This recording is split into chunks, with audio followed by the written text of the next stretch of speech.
Today on the Commanders Report, I am revealing my first Commanders mock draft, 7-round Commanders mock draft, after this team traded for Deebo Samuel this past weekend. So today we've got 7 rounds. We're going to be breaking it all down for you guys today. Some big-name players, some sleepers in the later rounds as well that we're going to be covering. Now, my rule with these mock drafts this offseason, guys, is no repeat players from previous mocks. The reason for that is I want to talk about more prospects. I don't want to repeat prospects that I've already talked about in the past. I want to talk about new players every single week on these weekly mock drafts so that you guys know all the players the Commanders could potentially draft in this year's NFL draft class. So never miss a mock for us. You guys can subscribe to the channel for weekly 7-round Commanders mock drafts. We also come out with mock draft roundups where we talk about who Mel Kiper Jr. and Field Yates and all the top NFL draft analysts have in their mock drafts, and we break down those players. If you want extensive Commanders draft coverage all throughout this offseason, click that subscribe button. This is the place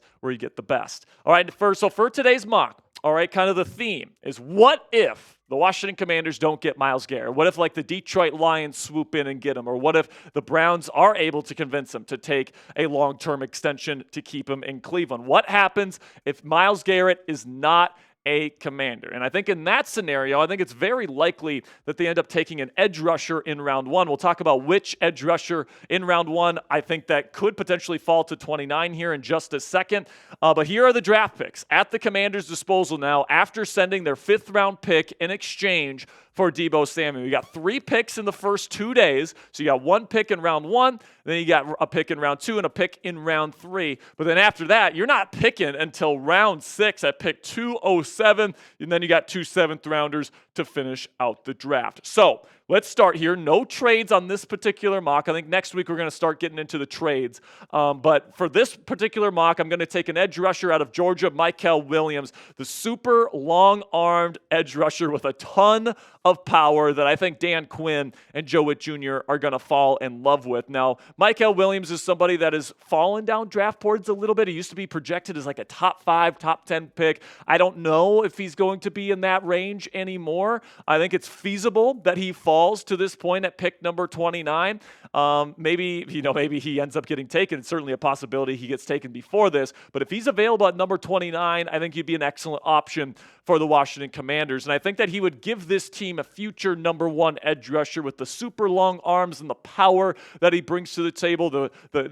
His ability to win with finesse as well is very nice as well. And he's not the most explosive guy in terms of getting out of his stance. He's not the best in terms of the bend around the edge or anything like that. He's not going to win with speed very often, but he's got incredible power in his hands, and he knows how to use them with finesse. And so, he knows how to use those things as a run defender as well, which is really important to Dan Quinn and Joe Witt Jr. So if you're looking for somebody to really be a mainstay as an edge rusher for the next decade in this Commanders defense, I think Mykel Williams can be that if he makes it to pick number 29. So what say you guys? Let me know down there in the comments section. Would you be happy with Mykel Williams in round 1 of the NFL draft if he falls to pick number 29? Give me a yes or a no down there in the comments section. This will be the pinned comment on today's show. So YouTube's going to throw you an ad break here in just a couple of seconds. When that happens, take advantage of that time. But let me know if you would like to see Mykel Williams in round 1. Then in round 2, I'm going to take somebody here that I think is still a little bit raw. He's not all the way there yet, but I think he's got all the tools to be successful as an NFL offensive tackle, and that's Aireontae Ersery, the offensive tackle out of Minnesota. He's played a lot of ball. Now, he's not perfect. There is a reason why he's going in round 2 and not in round 1, but he's got the tools to succeed, all right? And I think that he can play guard if you need him to as well. This offensive line just needs to add players that can play. And I think that Ersery has the physical skill set to be somebody that can play in this league moving forward. And I think that you bank on those tools and then you try and develop those tools moving forward. I think that you want to really address the positions of need in free agency. You want to fill up those holes so you got enough veteran talent on there to feel good enough about your offensive line heading into the draft. And then you can take a guy like Ersery that can sit behind for a little bit, that can learn and develop, is not going to be thrown out there too early. And I think if you can put him in a position like that, I think he can really develop as a potential future left tackle for the Washington Commanders to protect the blind side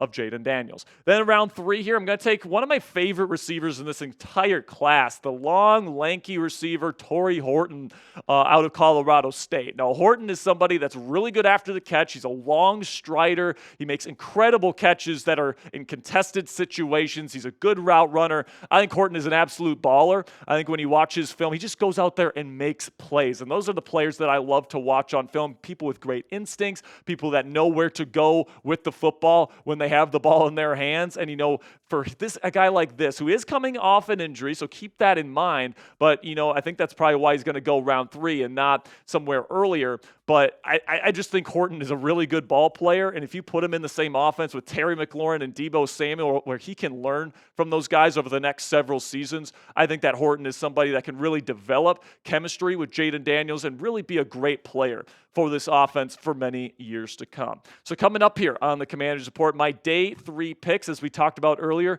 this team has 3 day 3 picks, a 6th rounder and 2 7th rounders. So we got some sleepers for you guys to finish out today's show. But before we get into the rest of this week's mock draft, let's have a word from our sponsor here at Fanatics, where you guys can get a great deal on a Commanders t-shirt that's on sale right now, guys. Go to chatsports.com/Commanders shirt. And another great thing about this promotion, guys, is that if you use our link, chatsports.com/Commanders shirt, click that link and you make a purchase, Fanatics sends us part of the proceeds to help us buy new equipment, to help us improve our graphics, all the different stuff that we need to keep the lights on here at the Commanders Report. It's provided by you guys when you purchase stuff like this. So go to chatsports.com/Commanders shirt, get this shirt in your closet today, and help us out here at Chat Sports.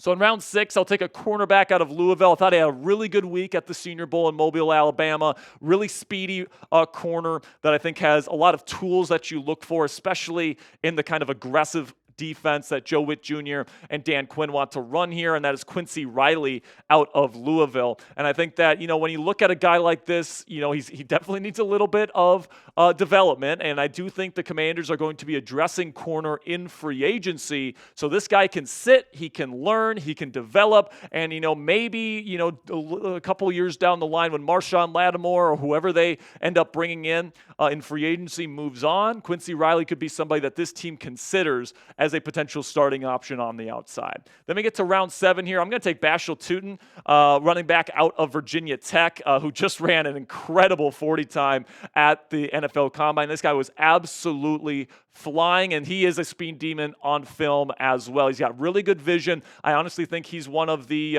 more underrated running back prospects in this entire NFL draft class. Right now, I think PFF has him in like the 200s on their big board, which is ridiculous. But hey, if they're going to allow me to take him in round 7, I am going to take Bashal Tutin here in round 7 to pair with Austin Eckler and Brian Robinson Jr. and somebody that could potentially get into the starting rotation in years to come. Then in round 7, I'm going to take an inside linebacker here, maybe somebody that could potentially think about replacing Bobby Wagner as a legit middle linebacker, and that's Kobe King. Now, you guys can see here, Kobe is a bigger body for an inside linebacker. He's almost 250 pounds, and if you know anything about Bobby Wagner and the role he plays, he is a bigger kind of true middle linebacker. I think Kobe King runs a similar style where he can learn from Bobby Wagner for a year, and if he develops enough, perhaps this team can think about plugging him in once Bobby Wagner eventually retires. He will be somebody that will have to sit and develop. There's a reason why I'm projecting him to go in round 7 here, guys, but I think that he's a good run defender. I think he plays with good instincts and intelligence, and I think that if you're looking to replace Bobby Wagner's role in this defense, you got to be ready to do that now if you're not going to address it in free agency. So I think Kobe King right now would be a good fit to learn from BWAG. Then we get to my mock draft haul here. There's not that many picks now that we traded for Deebo Samuel, but I got Mykel Williams, defensive trenches there in round 1. Then I'm doing the offensive trenches in round 2 with Aireontae Ersery. Then Tory Horton, really good receiver out of Colorado State in round 3. To be your wide receiver 3 on day 1. Quincy Riley, a developmental corner prospect on the outside. Bashal Tutin and Kobe King in round 7. So grade this week's mock for me down there in the comments section, A, B, C, D, or F. Let me know what you guys are thinking down there in the comments section. And let me know what you would do in round 1 if Myles Garrett is not an option via trade.